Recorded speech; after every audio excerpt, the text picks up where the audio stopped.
Hello dear students, welcome back to the new lecture series on JandK Panchayati Raj Act of 1989. I have already uploaded a short video that will be following in the shorts on this, and where I have mentioned the most important sections. You can go to the playlist section where you can search the shorts and you'll find the short video where I have mentioned the most important sections, okay, related to the same article. So I here I'm going to explain in detail some of the important sections that constitute the second most important part, that is Block Development Council, and some of the last provisions that were related to Halka Panchayat, okay. So let's start with chapter 4, section 13. Okay. So section 13 deals with the property of Halka Panchayat. Okay. I don't need to focus on that much because that's not that important. Section 14, okay, deals with Halka Panchayat fund. Okay. So simply a Halka Panchayat should have a Halka Panchayat fund. Okay. That's what is mentioned in section 14. Okay. So moving to the section 15, section 15 again says about the imposition of fee by Halka Panchayat. Means Halka Panchayat can impose fee or generate revenue among its resources, whatever, or whatever he feels, whatever the Halka Panchayat members feels to do so, whenever they feel to do so, they can impose a tax or generate revenue. Okay. So section 20, very important. Just remember this section 20 that deals with accounts and audits. Okay. Here I am going to tell you something very interesting, that Halka Panchayat has to get its yearly accounts audited by a chartered accountant. Okay, you must be already aware of the word chartered accountant. He's a person who actually audits the accounts. Okay, and every year once at least it has to be audited by chartered accountant. Okay, and it's the responsibility of Halka Panchayat. Okay, so let's move ahead. The section 21, very important, deals with the budget or annual budget of Halka Panchayat. Okay, remember that. And similarly, section 23 also talks about levying the fee on marketplaces. That's not that important. You don't need to remember that. Okay. So now the chapter 5, or the chapter 5th of JNK Panchayati Raj Act 1989 talks about the conduct of business in Halka Panchayat, how the business is conducted, how the daily affairs are being managed. Okay. So section 24 tells us that there should be at least one meeting 1 month, okay, of Halka Panchayat. Okay. So and section 25, that is again important, talks about that it is the responsibility of Sarpanch and Naib Sarpanch to preside over the meetings of Halka Panchayat. Okay, to preside over the meetings of Halka Panchayat. Then let's there's a section 24, section 25 was related to the chapter 5th. Now moving to the chapter 6, that talks about Block Development Council. So very important chapter. I want you to focus here on all the provisions whatever I have mentioned here. Okay, the section 27 is very important, which tells us that there should be a Block Development Council, okay, for each block. Okay, and who will be the members of the Block Development Council? All the chairpersons. Okay, and mostly a chairperson is the one who is the head, but actually who can be then counted as the members? So simply all the sarpanchs, okay, all the sarpanchs of that that fall within that block will be the members of the Block Development Council, and it will be headed by a chairperson. Okay. And also let's talk about the reservation in Block Development Council. So there has to be a reservation for both scheduled castes and scheduled tribes, for the seat of chairperson. Okay. And how will be the chairperson elected? They will be elected with the direct elections. Okay, and the seats are to be filled on proportional basis. Okay, and also there has to be a reservation not minimum than one third, at least one third of reservation should be given to women of scheduled caste and scheduled tribe, from the chairperson's perspective. Okay, or for the seat of chairperson. Now, very important, section 28. What does it section 28 talk about? Section 28 talks about the chairperson, okay, and the chairperson can be selected from either Panch or Sarpanch, okay. Just remember that. And there shall be also a vice chairperson, that is according to section 28. And one third member that should be present in the council is a secretary, okay. Now let's talk about section 29. Also important, can be considered important because it talks about the term of the Block Development Council, okay, that is 5 years. Now, section 30 talks about the removal of chairperson, how a chairperson is removed. Okay, simply as I told you in terms of a sarpanch, that a no confidence motion has to be passed and which has to be approved by 2/3 of the majority of sarpanchs. Okay, because it's a Block Development Council chairperson, it means the members will automatically be sarpanchs. Okay, and the sarpanchs that are present there, and there has to be the majority of 2/3 that will be against the um, or kind of in favor of the removal of chairperson. Okay, and why will a chairperson be removed? It can be due to the misconduct or negligence of duty, or it can be any clause related to the section C, which I have mentioned in the first lecture on JNK Panchayati Raj Act. You can go to the first lecture and visit the section 6. Okay, now moving to the chapter 7, that talks about section 31. That's important because it talks about powers and functions of Block Development Council. Okay, Here section 32 is also important. Why is section 32 important? Because section 32 talks about powers and functions of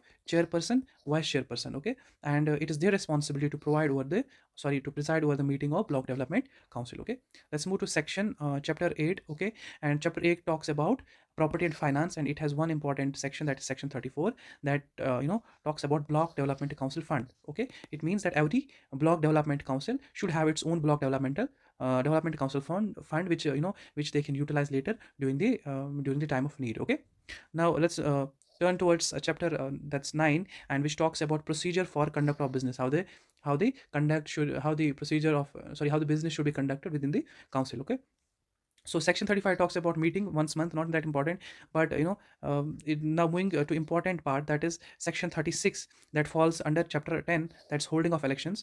It says that there should be a state election commission. Very important, section 36, very important, talks about having a state election commission. Okay, and what will be the work of the state election commission? Its work will be actually to conduct the business of elections and to generate electoral rolls, and to kind of do all the essential necessities that are useful to perfectly conduct a fair and to conduct a fair election. Okay, and state election commission also has to be headed by by a person, namely a state election commissioner, which we will talk in the next slide. But also the conduct of business should be done by chief electoral officer of the union territory. Okay, now, how will the chief electoral officer, conduct the business? That is a separate thing, is a detailed video. You don't have to focus on that. Okay, and let's talk about commission. Okay, the commission, which commission? Let's talk about state election commission. Let's talk about this commission, state election commission. Okay, what are the important things about state election commission? State election commission shall be headed by a state election commissioner.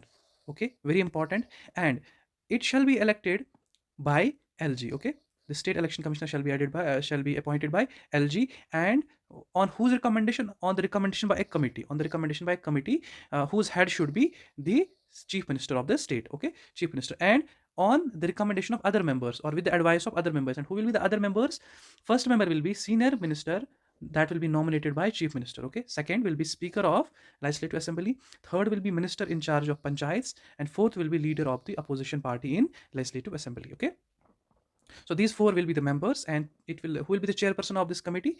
And that will be chief minister. Okay, and what about the eligibility of state election commissioner? He should not be lower than rank of a chief secretary. Okay, okay, and he should be an IS officer. Okay, or it's not necessary that he should be chief secretary, but he should not be lesser than a secretary level post. Okay, and who will administer his oath? It will be actually lieutenant governor who will administer the state election commissioner's oath. Okay, so section 36A, very important again, it talks about the term of office for state election commissioner, which shall be 5 years, and or we can say until he reaches the age of 65 years. Okay, so whichever will be earlier. What is the meaning of it? Means if he is 65 years old but has not completed 5 years, or is in his fourth year only, he will still be retired, or he will still be vacated from his office. Or if he has completed the 5 years but has not reached the age of 65, he will still be dismissed from the office. Okay, the state election commissioner can also resign, and that resign has to be given in terms of writing to lieutenant governor. Okay,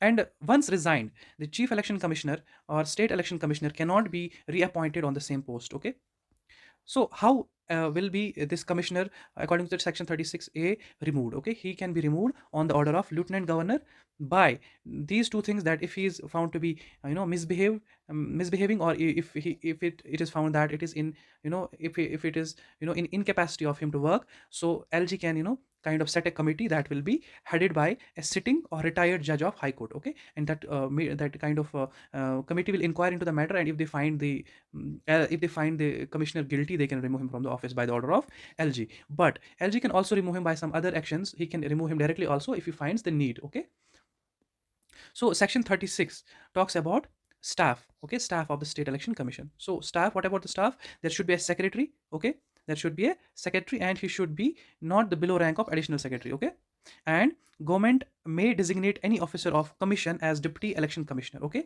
among its members. So whoever will be the members of state election commission, and from those members only, government can designate any of them as the deputy election commissioner. Okay, I hope you have understood this.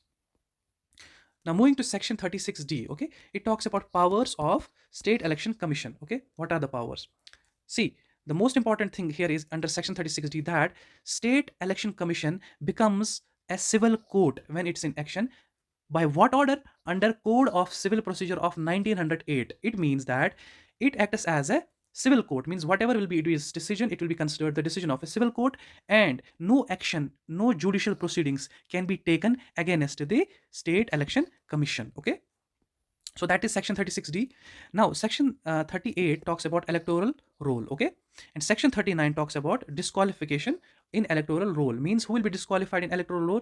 What is electoral roll? Electoral roll is actually a list in which there are those members who are eligible to vote. Okay, that's electoral roll. That is being talked in section 38. So section 38 talks about that the person who is disqualified from the electoral roll. First one, who is of an unsound mind. Second, who is below 18 years old. Okay, now moving to section 40. Section 40 has a different topic in it. It talks about the election of sarpanch in halka panchayats. Okay, very easy to remember because it's a kind of it's a kind of a number which is easy to remember. Okay, that's 40. So section 41 talks about election of chairperson of block development council. Okay, how the election is being conducted. Okay, now section 42 talks about nomination of candidates. Okay, so there is one thing important that punch first I will discuss this later. First I will discuss you this. For example, before becoming a candidate for the election of block development council, a person or a candidate has to send a nomination paper. Okay, nomination paper, he can directly send himself this, or he can send through an agent to returning officer, and he also has to deposit a security deposit that will be some sum that he has to deposit there. And there is one concession: if the security deposit or the candidate is a woman of SC or ST, then there will be 50% less to the security deposit. Now the second thing which I will tell you in section 42, which is important, that the nomination of candidates for election.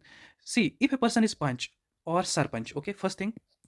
Second, if a person is chairperson of block development council, or third person, if he is directly elected member of block development council, then, and also their names are in the electoral roll. Okay, then they are eligible for the candidature of block development council. Okay, this I already have told you. Okay, now it's moving to section 42B, which talks about forfeiture of security deposit. What is forfeiture? It's actually loss. We can say simply loss of security deposit. Why loss of security deposit? It means if the election is held and the candidates participating, candidates are definitely participating. If one of the candidates receive less than 1/6 of total valid votes, if he receives less than 1/6 of total valid votes, then his security deposit will be lost. And it's not that important. Whether you will remember this or not, it's not that important. Section 44 talks about judicial or civil courts. Okay, that they are barred, means they are kind of restrained from investing in the election matters. Okay, so there is no civil court or judicial court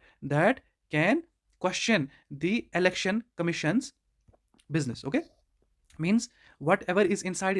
There will be no judicial proceedings or no judicial or civil court can interfere into the election matters. Okay, so this is it. I know this lecture is a bit lengthy, but this is what can be done because most of the exams are being conducted right now, so I found it very much necessary to upload this video at this very moment. Okay, so if you want to only remember the top articles or top sections that are related to JandK Panchayati Raj Act 1989, you can I have uploaded a video on as a short video that will be ended within a minute. Okay, or that will be of 1 minute duration. You can watch that and you can also learn those sections, important sections from that video. Thank you guys, thank you students for watching. I hope you are understanding whatever I'm trying to explain here. In case if you are finding any difficult, please mention in the comment section, and please do subscribe my channel so that I get the encouragement to bring more and more videos for you. Thank you so much for watching.